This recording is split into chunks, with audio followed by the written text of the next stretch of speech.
श्री हनुमान जी की जय। हनुमान जन्मोत्सव की सभी को हार्दिक शुभकामनाएं। चैत्र माह के शुक्ल पक्ष की तिथि में हनुमान जी का जन्मोत्सव मनाया जाता है।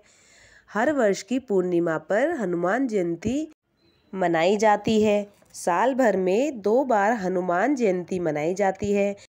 आज की वीडियो में जानेंगे पूजा विधि, शुभ मुहूर्त कब है। चैत्र पूर्णिमा साल 2024 में 23 अप्रैल को मंगलवार का दिन पड़ रहा है। इस दिन पूर्णिमा का दिन भी पड़ रहा है। हनुमान जन्मोत्सव का पर्व इसी दिन मनाया जाएगा। मंगलवार के दिन शुभ संयोग बन रहा है। इस दिन दान भी किए जाते हैं। अपने सामर्थ्य के अनुसार आप दान कर सकते हैं। चावल, उड़द की दाल जैसे चूरमा का दान भी कर सकते हैं। सरसों के तेल का दान करने से मनुष्य के सभी कष्ट मिट जाते हैं।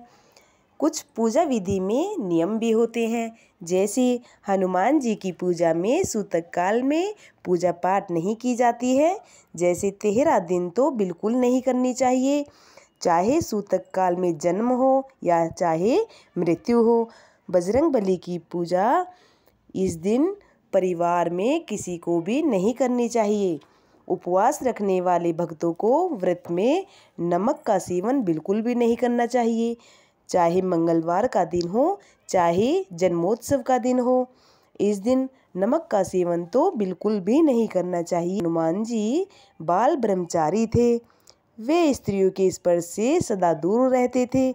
इसलिए खास तौर पर जो भी महिलाएं बजरंगबली की पूजा करना चाहती हैं, वे महिलाएं भोग प्रसाद उनको अर्पण कर सकती हैं, परंतु उनको स्पर्श नहीं कर सकती।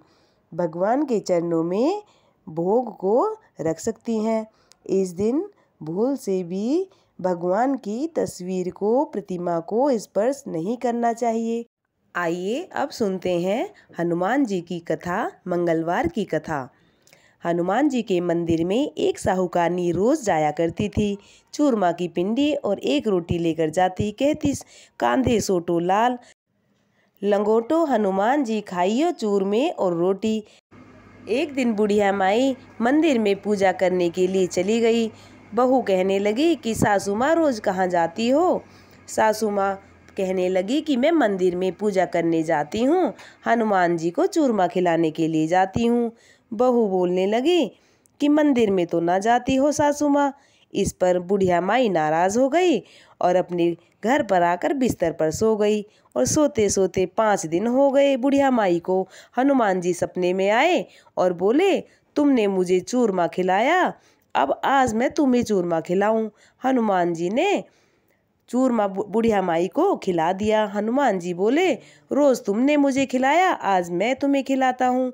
और इस पर बहू के घर में घाटा ही घाटा हो गया। सासू जी ने 7 दिन हो गए अपने कमरे से बाहर ना आए, 7 दिन सोते हुए हो गए। इस पर बहू घर में भूखी रहने लगी और घर में कुछ भी ना बचा। घर में घाटा ही घाटा हो गया। सासू माँ बोली, एक दिन बुढ़िया माई की बहू कहने लगी कि सासू माँ को 7 दिन हो गए हैं, जाकर देखती हूँ सासू माँ सोकर क्यों नहीं उठी। मैंने तो कुछ खाने के लिए भी नहीं दिया। कमरे में जैसे गई तो जाकर देखा सासू तो खूब मोटी हो रही है, खा पी कर सो रही है। बहू कहने लगी, सासू माँ आपने तो कुछ भी नहीं खाया है, आप 7 दिन हो गए हैं भूखी हो। सासू माँ बोली कि हनुमान जी आते हैं और मीठी मीठी चूरमा रोटी देकर जाते हैं, मैं तो वही खाती हूँ।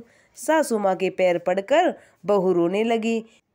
बोली कि हे सासू माँ, हम तो तुम्हारे कर्म का ही खाते हैं, अब आप ही संभालो, मेरे से ना संभले हैं।